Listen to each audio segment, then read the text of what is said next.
Swayam Prabha. Digital India. Educated India.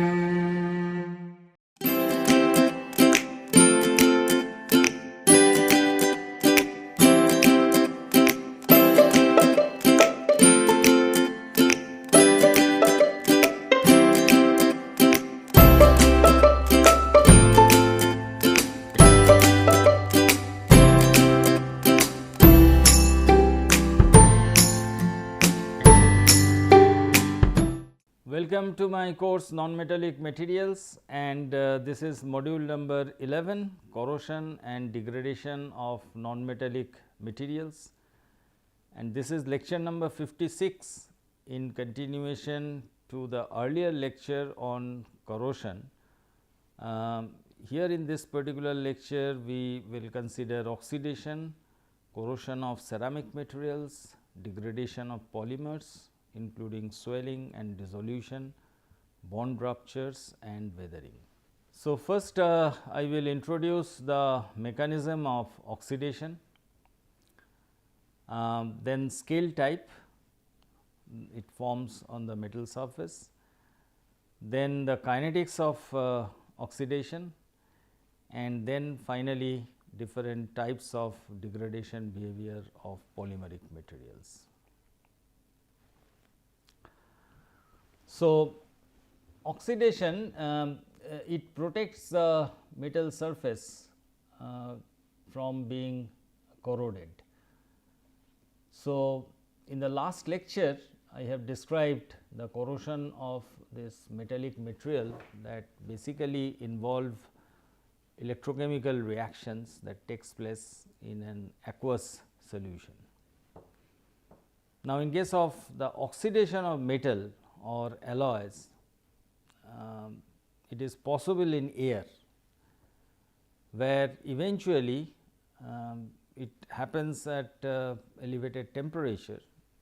So, the metal oxide scales that forms on the metal surface, and that is why this type of oxidation, that is termed as scaling, sometimes it is called tarnishing, and this is in fact dry corrosion, that you can consider as a dry corrosion.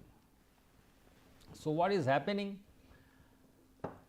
Metal gets oxidized to form metal ion and electron.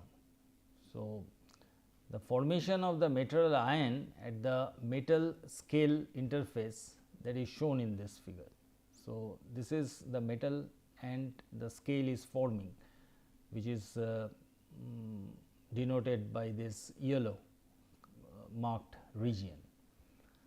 So, at this interface, metal and scale interface, it forms this metal gets oxidized.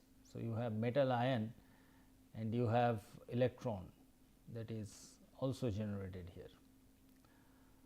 Now, in the other phase where it is under gaseous environment and oxygen is involved, then this oxygen it reacts with this electron to form oxide ions. So, this reduction half cell reaction, it produces oxygen ions. So, it starts from this region, from the scale and gaseous region. So, this reaction it forms at the scale gas interface.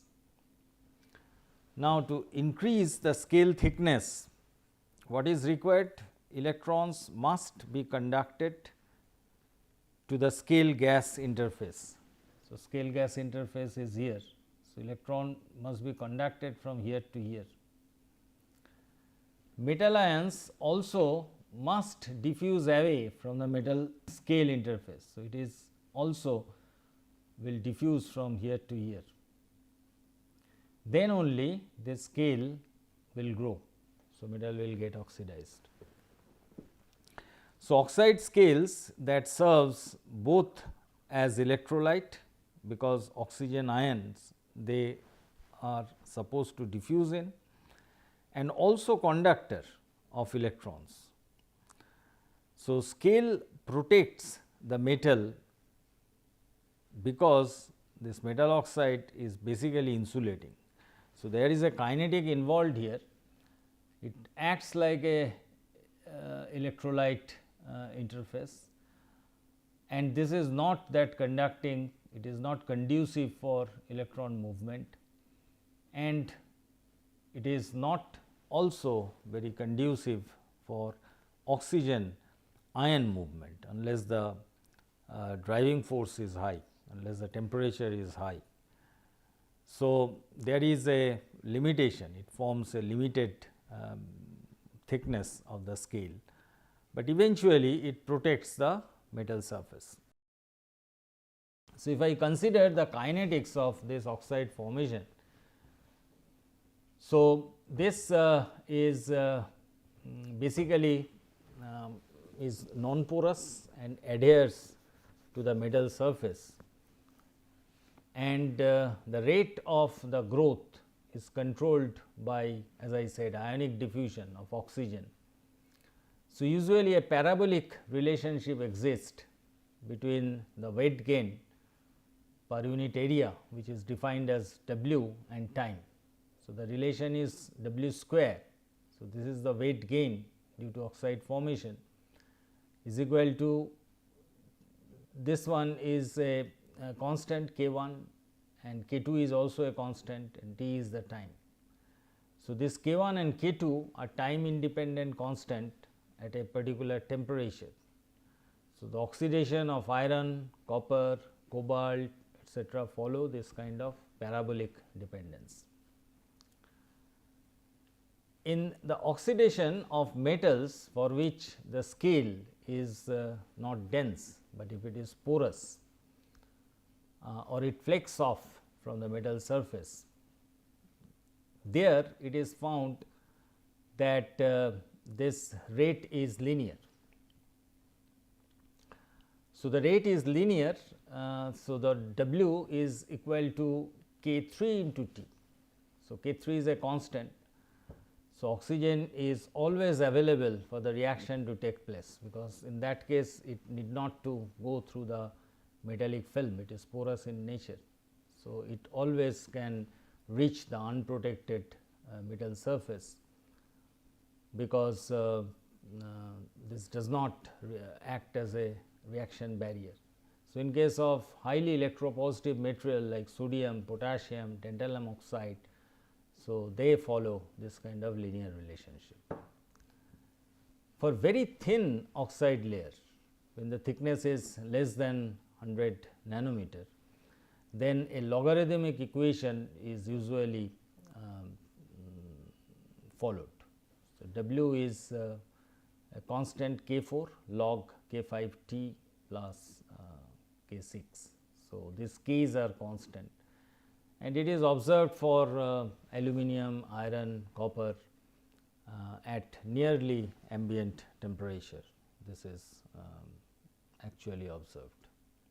So, scale type that is dependent on the so called Pilling Bedworth ratio. So, that basically defined as the relative volume of oxide and the metal. So, this abbreviated PB ratio that is given as A0, which is the molecular weight of the oxide,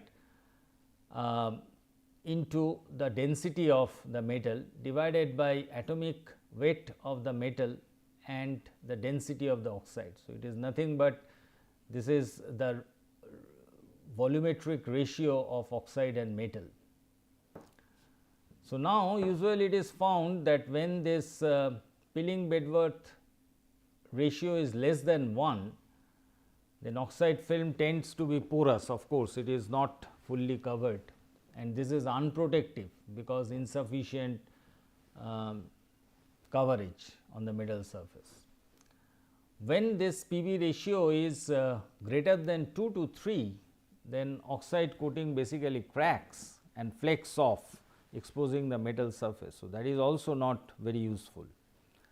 Ideally, this PV ratio to protect the oxide, the metal surface, the oxide film, the PV ratio should be nearby to the unity. So, you can see in the table for different types of material, usually it is found for aluminum, copper, iron, the protective case where the coverage is fully there, then this PV ratio is something like this, which is very close to 1. Here it is not very strictly followed, but this is semiconductor as well, it is not metal. But when the PV ratio is less than 1, then certainly this material is not protected by the forming of oxide layer. So, other than this PV ratio, the adherence is important between film and metal, and comparable coefficient of their thermal expansion, relative high oxide melting point, those things are also important to give a good protection. So, protective surface coating adheres well to the surface of the metal. So, that thing is more important. In case of the corrosion of metal, you can consider that ceramic materials, the compound of metal and non-metallic elements, they may be thought that they are already corroded. So, already oxide is formed. So, they are usually immune for corrosion from all environmental attack, especially when room temperature is considered. So, usually ceramics are corroded by chemical dissolution, in contrast to electrochemical process which we have seen in case of metal. Glass is one example, one important ceramics, almost all liquid it can hold. So, it does not corrode, but if you keep hydrofluoric acid, then certainly it is very rapidly corroded the silica based glass, or high alkali that also attack. So, other than that, it is quite corrosion less when exposed to other types of liquid. But at high temperature, particularly the furnace linings that is given by ceramic refractory. So, it is important to retard the corrosion because of the slag attack by molten metal. In case of glass tank furnace also, the refractory, silica refractory, that also does not have enough corrosive effect, corrosion attack because of the glass. So, energy conversion from one form to other required this high temperature. So, nowadays you know that IC engine or the turbine, electric generation, more and more temperature is raised to increase the efficiency, and corrosive atmosphere is also used. So, in that case the ceramic materials, they are much better suited to withstand most of this environmental corrosion for longer duration. And nowadays they replace in fact the metal alloys, which so far people were using by this novel ceramic materials like silicon nitride, Cylon, etc. In case of polymer, we do not term this as corrosion, but we term it as degradation. So, the polymer, in case of polymer, this is more appropriate term. So, in metal it is electrochemical in nature, polymer degradation we can think of it is physicochemical in nature. So, it occurs, I mean involves both physical as well as chemical phenomena. The degradation phenomena of polymer could be of swelling type. So, when polymer is exposed to a liquid, then swelling and dissolution both can occur.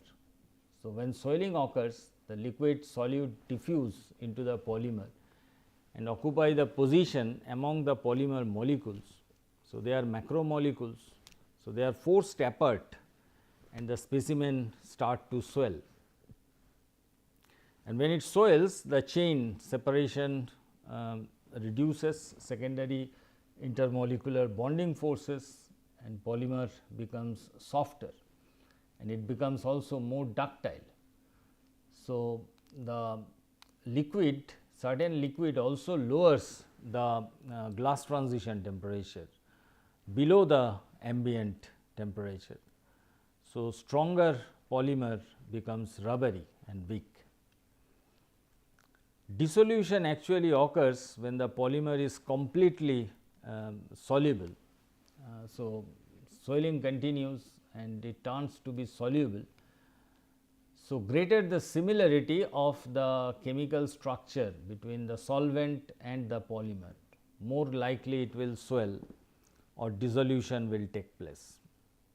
So, this swelling and dissolution are affected by temperature and characteristics of the molecular structure of the polymer is concerned. So, these are deteriorative processes reduce with lowering the temperature, increase of the molecular weight of the polymer or the crystallinity of the polymer, and of course, the degree of cross linking. So, if they are increased, then this problem of degradation like swelling and dissolutions are grossly retarded. Degradation of polymer can also occur because of bond rupture. So, this kind of degradation can initiate by a process which is called scission, which is a rupture of molecular chain bonds. The rupture of the bonds takes place. So, the molecular weight is reduced, as a result mechanical strength, resistance to chemical attack, they are dependent on the molecular weight. So, the scission is actually adversely affect the strength of the polymer and also the chemical resistance of the polymer. So, primarily three important mechanisms of scission is identified. The first one is a radiation effect. Always not all radiation is bad. Usually the cross linking is induced by gamma radiation. So, that is a known standard process to improve the mechanical behavior and degradation characteristics of the polymer. So, cross linking of polyethylene is one of the examples for that. After gamma radiation, the mechanical property is improved. But in some instances, radiation induces ionization. So, orbital electron is removed from the specific atom, forming a positively charged ion. As a result, one of the covalent bond associated with this particular atom which is ionized, that is broken. So, the breaking might lead to the cessation at that particular ionization site. So, depending on the structure of the polymer and dose of the radiation, sometimes this radiation like UV radiation that causes a detrimental effect in the polymer. So, cross linking might also occur, but that will improve the strength of the polymer, it will not deteriorate the polymer. So, the effect is mixed, sometimes depending on the nature of the polymer, radiation effect is good, and sometimes it leads to the degradation behavior of the polymer. Bond rupture can also occur by chemical reaction effect, and one can cite the example of vulcanized rubber. So, as I have described earlier in the very first module that has this vulcanized rubber has double bonded carbon atoms, and that forms the backbone of the molecular chain. So, when it is exposed to a pollutant in the ambient like ozone, it causes the chain scission, and as a result of this chemical reaction. So, when this rubber is exposed to a tensile stress, then cracks are initiated at the surface, and that cracks grow perpendicular to the applied stress direction. It is some kind of mode 1 fracture takes place. So, eventually the material is ruptured. So, the origin of this micro crack is due to ozone induced scissions in vulcanized rubber. So, this is another example for chemical reaction effect. There could be thermal effect, and while I was teaching the TGA, we have shown that this is also related to scission of the molecular chain, but it is at elevated temperature. So, remember we described about the degradation of the polymer, the stability of the polymer, and that actually can be estimated by the thermogravimetric analysis. Till that point, till that temperature where it is not degraded, the wet loss is not there, but then wet loss is initiated. So, it is getting oxidized, the carbonaceous material is getting oxidized with reacting with the ambient oxygen. So, the thermal stability of the bond energies, that is important to avoid this kind of degradation. So, one can cite example, if it is carbon fluorine bond energy, that is greater than carbon hydrogen bond energy, which is again greater than carbon chloride bond. So, the fluorocarbons, they are thermally resistant to the high temperature use. Weathering of the polymer, that is exposure of the polymer to the outside ambient condition.